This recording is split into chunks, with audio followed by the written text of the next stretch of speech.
So let me redo it all over again. So basically, we have three cases, right? Oh.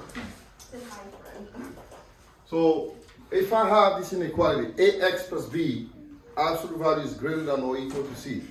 This is what you're gonna have. You're gonna have two cases. Number one, ax plus b is going to be less than or equal to negative c, or ax plus b is going to be more than or equal to c. And then we can solve it. I'll give you an example. If you have 2x plus 5 is more than or equal to 4, you split this into 2. Okay? Now, watch the you pay attention to the inequality sign. When it's more than or equal, you have to split them into 2. Ax plus b has to be less than or equal to negative c, or ax plus b has to be more than or equal to c, and this implies a union, meaning you're gonna put the two sets together. So if you were to solve this, right, Sean, you paying attention?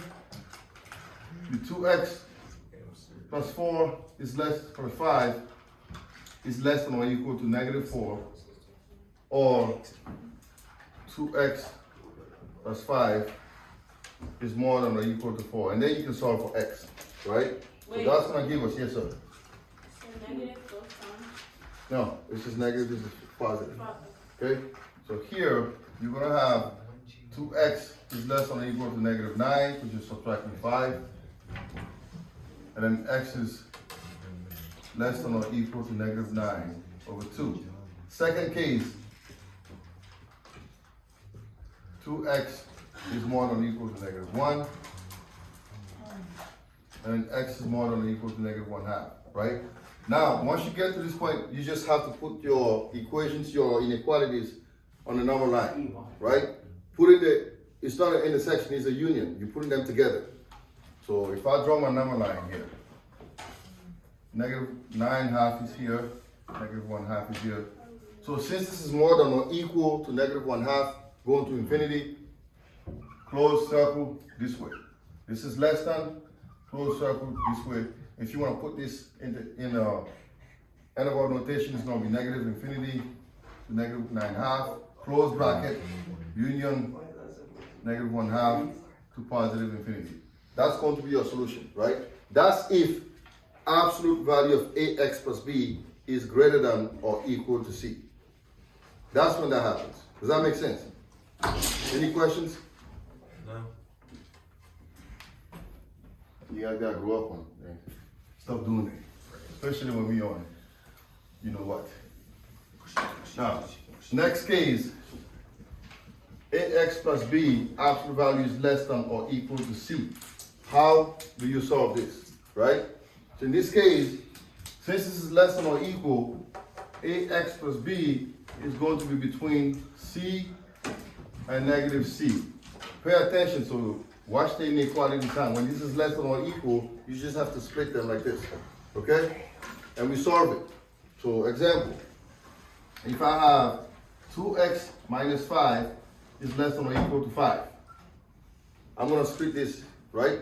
I'm gonna put this in between. It's gonna have boundaries. So 2x minus 5 is going to be between 5 and negative 5. So that's my a, that's my b, that's my c. And I'm gonna solve for x. Same way. Add 5. So we have 0 is less than or equal to 2x. That's less than or equal to 10. And then divided by 2, by 2, by 2, I have 0 is less than or equal to x, less than or equal to 5. And that's going to be 0 to 5. Okay? This is what you do. Now, that's only if the absolute value of the expression is less than or equal to your number. Okay? In the other case, you split them, you have an or, which is a union. All right. Now, special case. What if I have this? I want you all to think about it.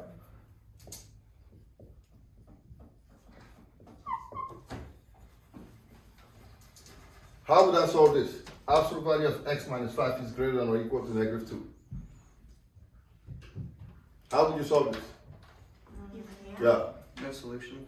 Actually, there is a solution. What's the solution? Yeah. Plus 5? No? Would be x minus 5 is greater than -2, but it's less than +2? But watch here, the number is what? Negative, right? Yeah. In all other cases, the number was what? Positive. Positive, right? What do we know about absolute value? Is it always positive? Always positive. So what's the solution? Positive. No. Or, Real numbers. right? This is always going to be true. Absolute value of x minus 5 is always going to be greater than or equal to -2, no matter what number you put in here. For all real numbers, this is always going to be true. Right? Is that only when the number after the greater than sign is negative? When it's negative, that's what happens. Okay? Because absolute value is always what? Positive. The absolute value of a number is always positive. So that means it's always going to be greater than or equal to -2. That's always going to be the case.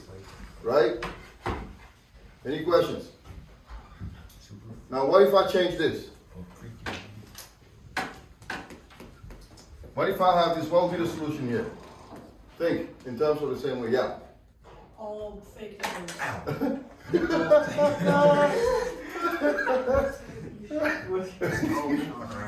one then. This What one. is it? Yeah. No. No solution. Why? Because everything that's in the absolute value has to be positive. Always positive, right? Positive numbers cannot be less than. Yeah. So this will be no solution because that's never going to happen, right? No solution because absolute value is always positive. All right. Absolute value is always positive. A negative number is obviously less than a positive number. So you cannot have. It can never happen. It can never be less than a negative number. Does that make sense? Because everything is absolute. Because that's not going to happen, right? Absolute value of the number is always positive, so it can never be less than -2. What? So that would be a no solution. Does that make sense? Watch the video when All right. So now we can work on some examples. Ask for an explanation.